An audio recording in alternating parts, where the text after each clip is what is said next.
ಹಂಚಿ ಹೋಗಿದ್ದಂಥ ಕನ್ನಡ ಮಾತಾಡುವಂಥ ಪ್ರದೇಶಗಳು ಒಂದಷ್ಟು ಹೈದರಾಬಾದ್ ಕರ್ನಾಟಕ, ಒಂದಷ್ಟು ಮುಂಬೈ ಕರ್ನಾಟಕ, ಮತ್ತೊಂದಷ್ಟು ಮದ್ರಾಸ್ ಕರ್ನಾಟಕದಲ್ಲಿ ಕನ್ನಡ ಮಾತಾಡುವಂಥವರು ಹರಿದು ಹಂಚಿ ಹೋಗಿದ್ದಂಥ ಕರ್ನಾಟಕ ಕನ್ನಡ ಭಾಷಿಕರು ಅಖಂಡವಾಗಿ ಒಂದಾದಂಥ ದಿವಸ 1956 ನವೆಂಬರ್ 1. ಆ ನವೆಂಬರ್ 1 ಕರ್ನಾಟಕ ಉದಯವಾದ ಕಾರಣಕ್ಕೆ ಹರಿದು ಹಂಚಿ ಹೋಗಿದ್ದಂಥ ಕನ್ನಡ ನಾಡು ಒಂದಾಯಿತು ಅನ್ನೋ ಕಾರಣಕ್ಕೋಸ್ಕರ ಇಡೀ ಕರ್ನಾಟಕದಲ್ಲಿ ಆ ದಿನವನ್ನು ಅದ್ಧೂರಿಯಾಗಿ ಅರ್ಥಪೂರ್ಣವಾಗಿ ಇಡೀ ಕರ್ನಾಟಕದ ಮೂಲೆ ಮೂಲೆಯಲ್ಲಿ ಕನ್ನಡಿಗರು ಸಂಭ್ರಮಿಸ್ತಾರೆ. ಆದರೆ ಸಂಭ್ರಮ ಅನ್ನೋದಕ್ಕಿಂತ ಕನ್ನಡಿಗರು ಒಂದಷ್ಟು ರಾಜ್ಯೋತ್ಸವದ ಮುಖಾಂತರ ಜಾಗೃತಿ ಹಾಕ್ತಾರೆ, ಎಚ್ಚೆತ್ಕೋತಾರೆ.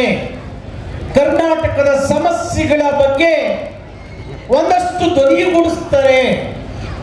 ಅಲ್ಲಲ್ಲೇ ಕನ್ನಡದ ಡಮರುಗ, ಕನ್ನಡದ ಬಾವುಟಗಳ ಆರುವ ಮುಖಾಂತರ ಕನ್ನಡದ ಬಾವುಟ ವಿಜೃಂಭಿಸುತ್ತೆ, ಕನ್ನಡಿಗರು ಸಂಭ್ರಮಿಸ್ತಾರೆ ಅನ್ನುವ ಒಂದು ಕಡೆ ಆ ಸಂಭ್ರಮ ಆದ್ರೆ, ಮತ್ತೊಂದು ಕಡೆ ನಮಗೆ ಅನೇಕ ಸಮಸ್ಯೆಗಳಿಂದ ನಮಗೆ ಮುಕ್ತಿ ಇಲ್ಲಿವರೆಗೂ ಸಿಕ್ಕಿಲ್ಲ. ಮುಕ್ತಿ ಸಿಕ್ಕಿಲ್ಲ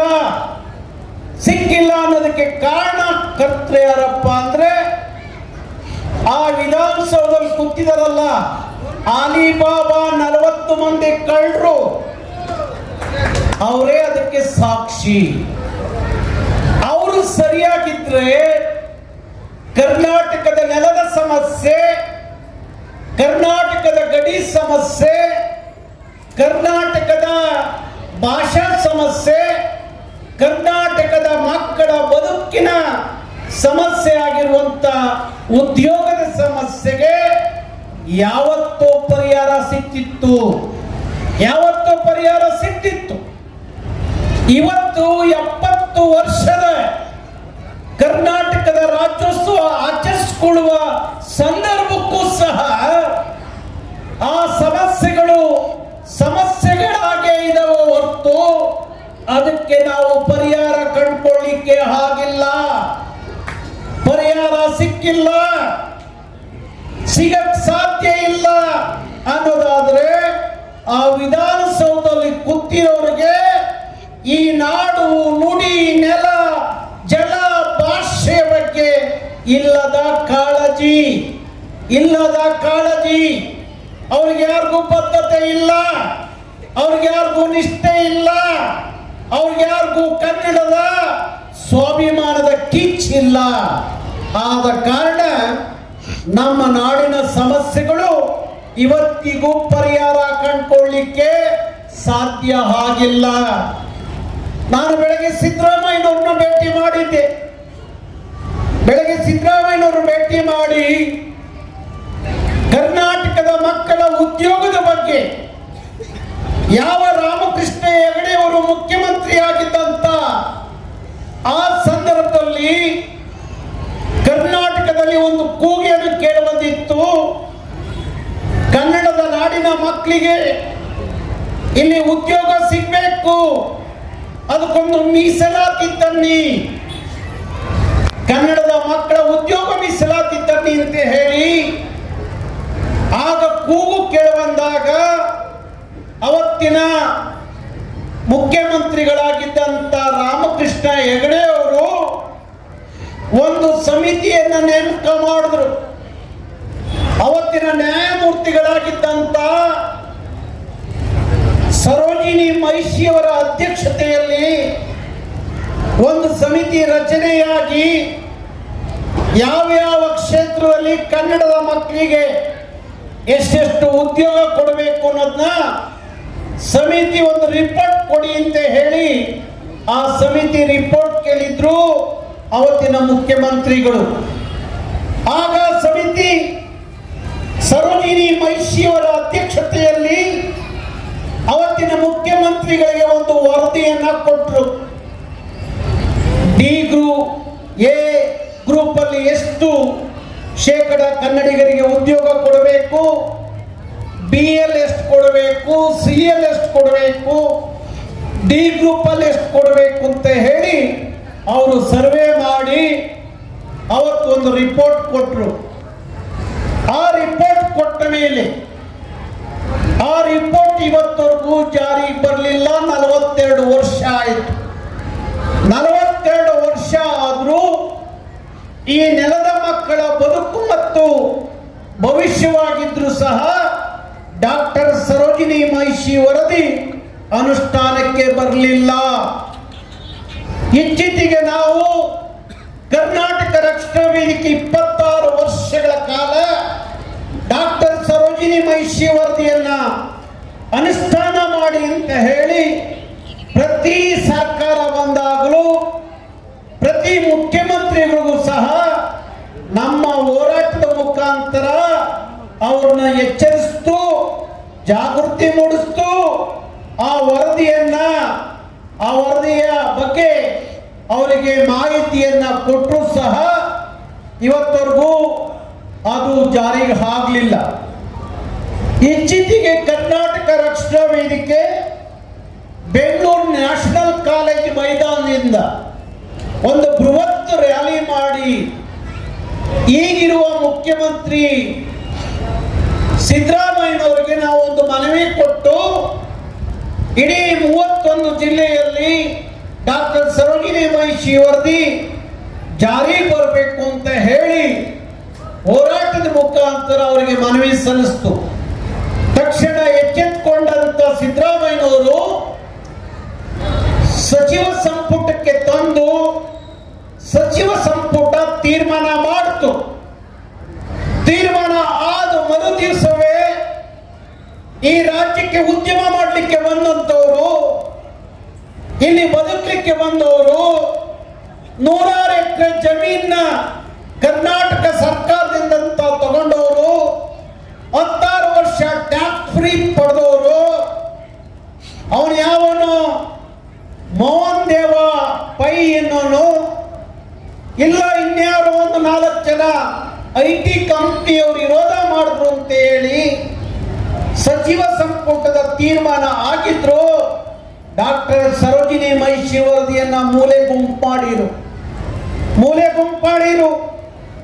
ನಾನು ಮತ್ತೆ ಇವತ್ತು ಬೆಳಗ್ಗೆ 10 ಗಂಟೆಗೆ ಮುಖ್ಯಮಂತ್ರಿಗಳನ್ನ ಭೇಟಿ ಮಾಡಿದೆ. ನಿಮಗೆ ಸರ್ಕಾರ ಅಧಿಕಾರ ಶಾಶ್ವತ ಅಲ್ಲ ಸಿದ್ದರಾಮಯ್ಯನವರೇ, ನಿಮ್ಮನ್ನ ಕನ್ನಡದ ರಾಮಯ್ಯ ಅಂತ ಕರೀತಾರೆ. ನೀವು ವಿಧಾನಸೌಧದಲ್ಲಿ ಶಾಸಕರಿಗೆ ವ್ಯಾಕರಣದ ಪಾಠ ಮಾಡ್ತೀರಿ, ಕನ್ನಡದ ಪಾಠ. ಅದು ಪಾಠ ಮಾಡಿದ್ರೆ ಪ್ರಯೋಜನ ಇಲ್ಲ. ಈ ನೆಲದ ಮಕ್ಕಳ ಭವಿಷ್ಯ ಬದುಕು ಡಾಕ್ಟರ್ ಸರೋಜಿನಿ ಮಹಿಷಿ ವರದಿಯಲ್ಲಿ ಅಡಗಿದೆ. ನಮ್ಮ ನಾಡಿನ ಮಕ್ಕಳಿಗೆ ಕೆಲಸ ಸಿಗಬೇಕು ಅಂತಾದ್ರೆ ಆ ಮಹಿಷಿ ವರದಿಯನ್ನ ಜಾರಿಗೆ ತನ್ನಿ ಅಂತ ಹೇಳಿ ಇವತ್ತು ಸುಮಾರು 45 ನಿಮಿಷ ಸಿದ್ದರಾಮಯ್ಯನವ್ರ ಜೊತೆಯಲ್ಲಿ ನಾನು ಮಾತಾಡಿದೆ. ಇವತ್ತು ಬೆಳಗ್ಗೆ ಸಿದ್ದರಾಮಯ್ಯನವರು, ಇಲ್ಲ ನಾನು ಮೈಸೂರಿಗೆ ಹೋಗ್ತಾ ಇದ್ದೀನಿ ಗೌಡ್ರೆ, ಮತ್ತೆ ನಾಳೆ ನೀವು ಕುಂತು ಮಾತಾಡಿ ಆದಷ್ಟು ಬೇಗ ಸರೋಜಿನಿ ಮಹಿಷಿ ವರದಿ ಅನುಷ್ಠಾನ ಮಾಡಲಿಕ್ಕೆ ನಾನು ಪ್ರಯತ್ನ ಪಡ್ತೀನಿ ಎಂದ್ರು. ಇಲ್ಲ, ಪ್ರಯತ್ನ ಮಾತು ಬಿಟ್ಬಿಡಿ, ಜಾರಿಗೆ ತರ್ತೀನಿ ಮಾತು ಬಿಡಿ.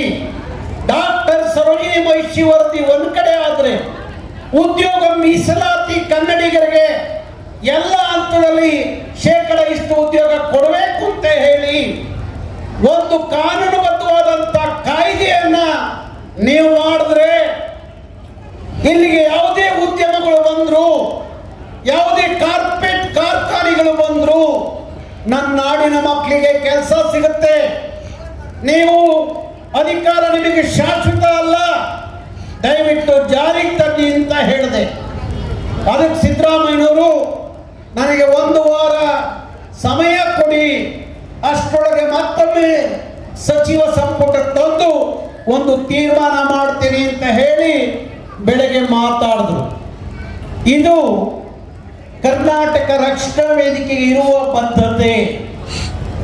224 ಜನ ಶಾಸಕರಿಗೆ ಈ ಬದ್ಧತೆ ಇರಬೇಕಾಗಿತ್ತು, ಈ ಕಾಳಜಿ ಇರಬೇಕಾಗಿತ್ತು. ನನ್ನ ನಾಡು, ನನ್ನ ಭಾಷೆ, ನನ್ನ ಸಂಸ್ಕೃತಿ ಎನ್ನುವ ಅವರಿಗೆ ನೈಜವಾದ ಕಾಳಜಿ ಬೇಕಾಗಿತ್ತು. ಇವತ್ತು ಯಾವ ಶಾಸಕನೂ ಸಹ ಆ ಕಾಳಜಿಯನ್ನು ವ್ಯಕ್ತಪಡಿಸ್ತಾ ಇಲ್ಲ.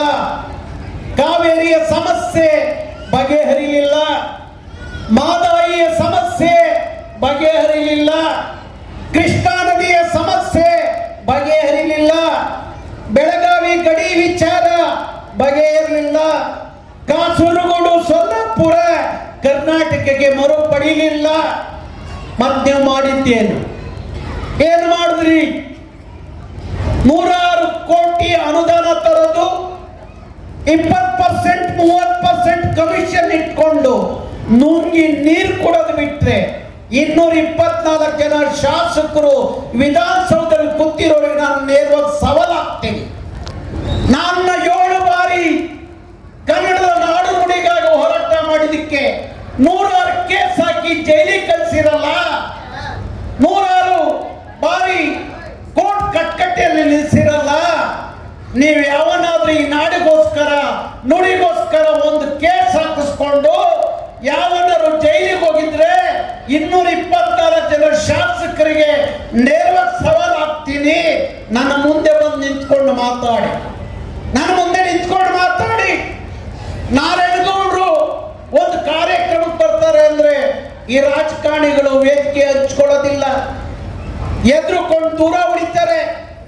ಕಾರ್ಯಕ್ರಮನ ಮಾಡೋರನ್ನ ಕೇಳ್ತಾರೆ, ನಿಮ್ ನಾರಾಯಣಗೌಡರು ಯಾವಾಗ ಬರ್ತಾರಪ್ಪ? ಬೆಳಗ್ಗೆ ಬರ್ತಾರ? ಹಾಗಾದ್ರೆ ನಾವು ಸಂಜೆ ಬರ್ತೀವಿ. ಅವ್ರು ಸಂಜೆ ಬರ್ತಾರ? ಹಾಗಾದ್ರೆ ನಾವು ಬೆಳಗ್ಗೆ ಬರ್ತೀವಿ. ಇಂಥ ದಮ್ಮಿಲ್ದವ್ರು ಹೋಗಿ ವಿಧಾನಸೌಧದಲ್ಲಿ ಕುತ್ಕೊಂಡ್ರೆ ಕನ್ನಡ ಎಲ್ಲಿಂದ ಉದ್ಧಾರ ಆಗತ್ತೆ? ಕರ್ನಾಟಕ ಎಲ್ಲಿಂದ ಉದ್ಧಾರ ಆಗುತ್ತೆ? ಎಲ್ಲಿಂದ ಕನ್ನಡದ ಮಕ್ಕಳಿಗೆ ಬದುಕು ಸಿಗುತ್ತೆ? ಕನ್ನಡದ ಸಂಸ್ಕೃತಿ ಎಲ್ಲುಳಿಯುತ್ತೆ? ಹೇಳ್ತಾ ಇದ್ರಿ. ಈಗ ನಮ್ಮ ಶ್ರೀ ಬರಬೇಕು, ನಮ್ಮ ರಾಘವೇಂದ್ರ ಹೇಳ್ತಾ ಇದ್ದ, ಯಾವುದೋ ಟಾಟಾ ಕಂಪ್ನಿಲಿ ಕನ್ನಡದ ಮಕ್ಕಳನ್ನೆಲ್ಲ ಕೆಲಸದಿಂದ ತೆಗೆದು ಹಿಂದಿಯವ್ರನ್ನ ತುಂಬ್ತವ್ರೆ ಅಂತ ಹೇಳಿ. ಸುಮ್ಮನೆ ಕೂರಬೇಡ. ಬೇಕಾದ್ರೆ ಬೆಂಗಳೂರಿನ ದೊಡ್ಡ ದಂಡು ಬರ್ತಿಲ್ಲ, ಒಂದ್ ದಿವಸ ನುಗ್ಗಿ ಬಡದ ಅಂದ್ರೆ ಆ ಮಗ ಸರಿಯಾಗ್ಬೇಕು. ನಾನು ಬರ್ತೀನಿ. ಅವತ್ತು ನರಸೀಪುರದ ಹೋಂಡಾ ಕಂಪ್ನಿ ಇದೇ ಕೆಲಸ ಮಾಡಿದಾಗ ನಾವು ಭಾರಿ ದೊಡ್ಡ ಅವತ್ತು ಪ್ರತಿಭಟನೆ ಮಾಡಿದ್ವಿ. ಆದ್ರೆ ನರಸೀಪುರದಲ್ಲಿ ಆದ್ಮೇಲೆ ಹೋಂಡಾ ಕಂಪ್ನಿಯಲ್ಲಿ ಇವತ್ತು 65% ಕನ್ನಡಿಗರಿದ್ದಾರೆ. ಕೇವಲ 20-25% ಇದ್ದಂತ ಹೋಂಡಾ ಕಂಪ್ನಿಯಲ್ಲಿ ಇವತ್ತು 65% ಕನ್ನಡಿಗರಿದ್ದಾರೆ. ಅದು ಕರ್ನಾಟಕ ರಕ್ಷಣಾ ವೇದಿಕೆ ಮಾಡಿದಂತ ಹೋರಾಟ. ಹಾಗಾಗಿ ಇವತ್ತು ಯಾವುದೇ ಪಕ್ಷಗಳಿಂದ, ನಿಮ್ಮ ಬಿಜೆಪಿಯಿಂದ, ನಿಮ್ಮ ಕಾಂಗ್ರೆಸ್ ಇಂದ, ನಿಮ್ಮ JDS ನಿಂದ ಈ ನಾಡು ಉದ್ಧಾರ ಆಗಿಲ್ಲ. ಕನ್ನಡದ ಕಾಳಜಿ, ಕನ್ನಡದ ಅಭಿಮಾನ, ಕನ್ನಡದ ಕಿಚ್ಚು, ಸ್ವಾಭಿಮಾನ ಅಲ್ಲಿ 224 ಜನ ಮಹಾನ್ ಭ್ರಷ್ಟರು ಕೂತಿದಾರಲ್ಲ, ಅವರಿಂದ ಕನ್ನಡ ಉದ್ಧಾರ ಆಗಿಲ್ಲ, ಕರ್ನಾಟಕ ಉದ್ಧಾರ ಆಗಿಲ್ಲ. ಕನ್ನಡ ಹೋರಾಟಗಾರರಿಂದ ಕನ್ನಡ ಉಳಿದಿದೆ. ನಾನು ಘಂಟಾಘೋಷವಾಗಿ ಯಾವನು ಮುಂದೆ ಬೇಕಾದ್ರೆ ಹೇಳ್ತೇನೆ. ಇವತ್ತು ಬೆಂಗಳೂರು ಉಳಿದಿದೆ.